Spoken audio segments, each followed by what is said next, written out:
Boys, it's a new day in Tampa Bay. Tonight in Tampa Stadium, it feels like a new era, and we hope you're feeling it at home. With a look at stadiums around the country, the newest ones in America, please welcome from 44 News at 10, Pat Boyle. Thanks a lot, Tom. Everyone having a good time. You know, earlier we heard why we need a new stadium, but just what are we going to model it after? Well, for that, I checked out some cities around the country with new stadiums, new teams, and now new fans.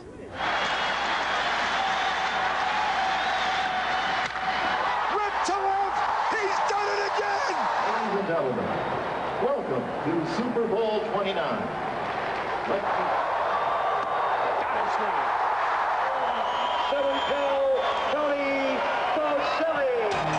These stadiums bring their own distinct look and renewed excitement to the fans in each community, not to mention economic perks like the Super Bowl.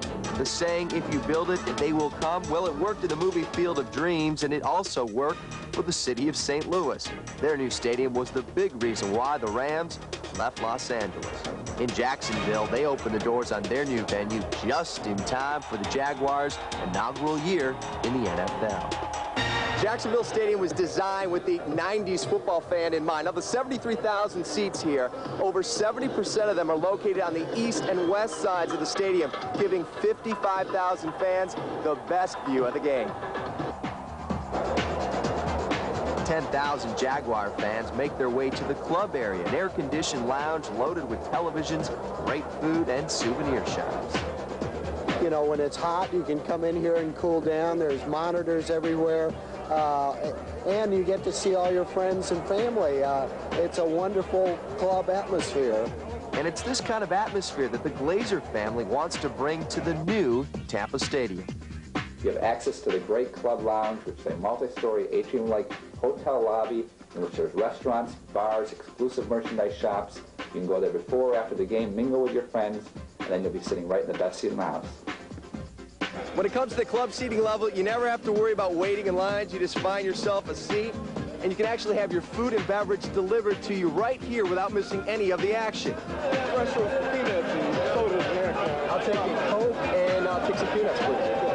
It's not hard to find a fan who's enjoying this new stadium experience or who highly recommends the Tampa Bay area to join in.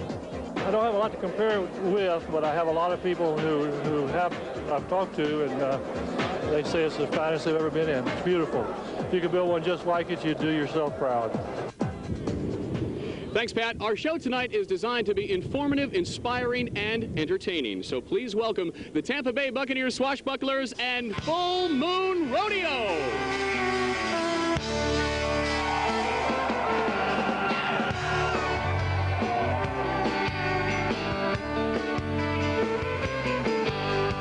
When I'm down and out, she's always there to pick me up. With a song in her heart, she's my lady love. If not for her, I wouldn't be all I am. She's the queen of the heartland, and she knows how to love me. She knows how to treat me right. She knows how to love me. She knows how to please me every time. She knows how to love me. She knows how to make my world go round.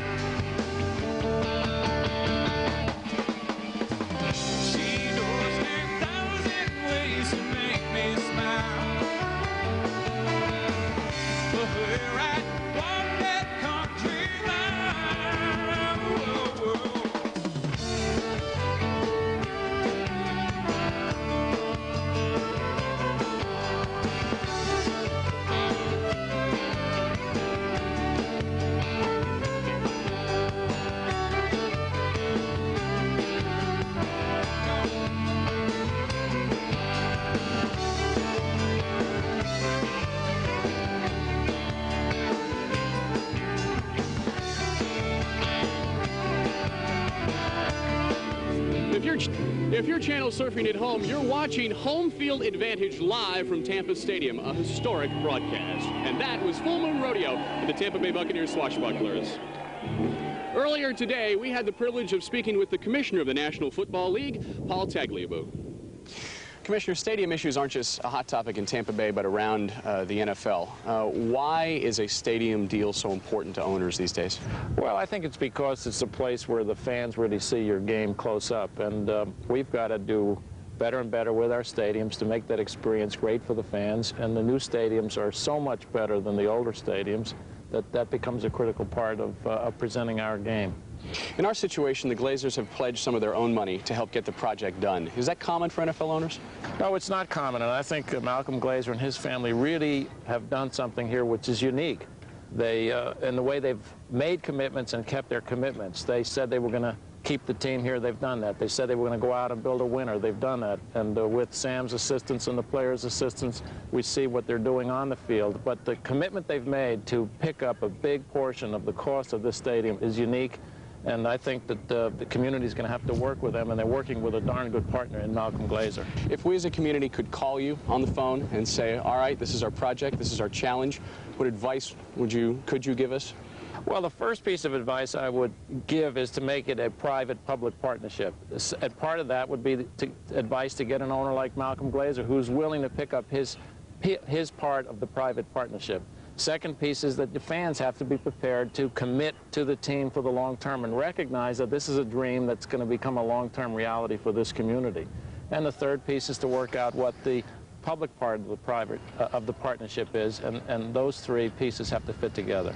If we pull this off, Commissioner, if the stadium comes, the community comes together and the stadium gets built, what'll happen? Well, I think you'll see the Super Bowl right back here in Tampa. It's been here twice. The last one was memorable for many reasons. Some people remember the game itself, the Bills and the Giants. Other people remember the setting of the Gulf War. But the NFL will be back here with a Super Bowl if this new stadium can get built. And that's your commitment? That's my commitment. I know you've always had a love of broadcasting, and I know you've always wanted to take over the chair, so why don't you do the honors now? Well, I sure would. I know a lot of thought, a lot of planning has gone into the concepts of this new stadium, and to hear about those, I'd like to turn it over to Al Keck. All right, thank you, Mr. Commissioner. You know, all we've done is heard about a new stadium. We've seen pictures of a new stadium. Now for step number 3. How about a cake of the new stadium? You know, the Glazers say they're willing to put up half the money. With that in mind, Buccaneer fans will have their cake and eat it too. The Bucs believe that they have kicked a game winner in the design of the new Tampa Stadium.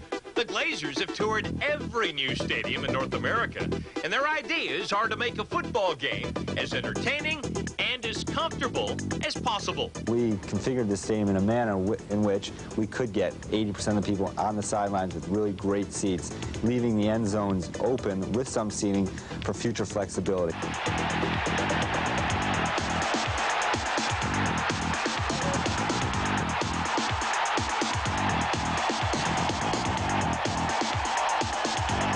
Well, we think this stadium is now state-of-the-art. Will be the newest and best stadium in the country when it's completed.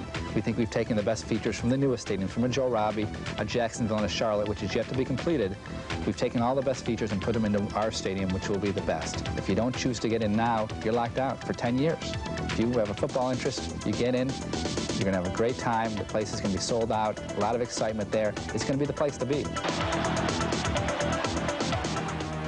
Ladies and gentlemen, may I present the new Tampa Stadium.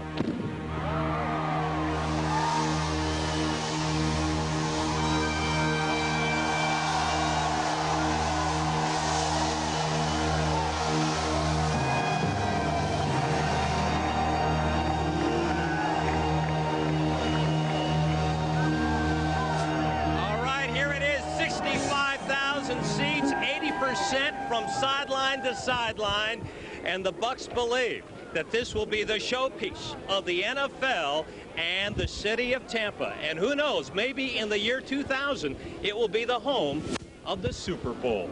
Have their cake and eat it too. Definitely. Great job, Al. The most important part is yet ahead, and that's how you can get involved, how you can make your seat reservation. And with that, Andy Hardy will be up next. This is Home Field Advantage live from Tampa Stadium, and we'll be right back.